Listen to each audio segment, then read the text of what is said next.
आव्हान न्यूज. आता काहीही लपणार नाही, आम्ही वास्तव तेच दाखवतो.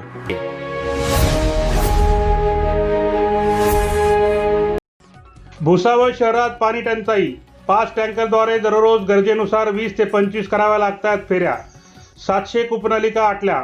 टंचाईग्रस्त भागात विस्तारित भागांना टँकरने करावा लागतोय पाणी पुरवठा. पालिकेच्या 2 विहिरींवर सर्व भुसावळ शहराची मदार. टँकर भरण्यासाठी 2च विहिरी असल्याचा एकमेव स्रोत.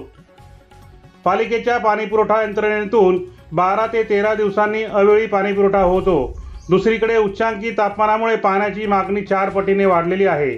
असे असताना भुसावळ शहरातील Jalgaon road, Jamner road, Shivpur Kanale road, Varanga road या सर्व भागातील विस्तारित भागांमध्ये सुमारे 700 पेक्षा जास्त कूपनलिका या आटल्याची माहिती समोर आली आहे. परिणामी या भागातील सर्व भागाची मदार जेमतेम पाणी असलेल्या कूपनलिका आणि खासगी टँकरवर अवलंबून आहे.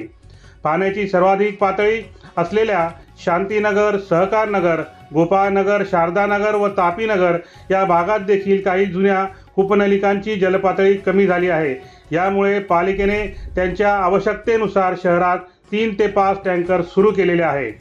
भुसावळ शहरात टंचाईच्या काळात पालिकेच्या जुन्या इमारतीमधील ब्रिटिशकालीन विहीर व डॉक्टर श्यामाप्रसाद मुखर्जी उद्यानातील विहिरीवरून टँकर भरले जातात. गेल्या वर्षी या दोन्ही विहिरींची जलपातळी खालवली होती. यंदा सुदैवाने दोन्ही विहिरींची जलपातळी कायम आहे. यामुळे येथून टँकरने भरले जाते पाणी. शहराची तहान भागविण्यासाठी या दोन्ही विहिरी दिलासादायक ठरलेल्या आहे. भुसावळ शहराच्या उशाला धरण आणि घशाला कोरड अशी अवस्था झाल्याने भुसावळकर त्रस्त झालेले आहेत.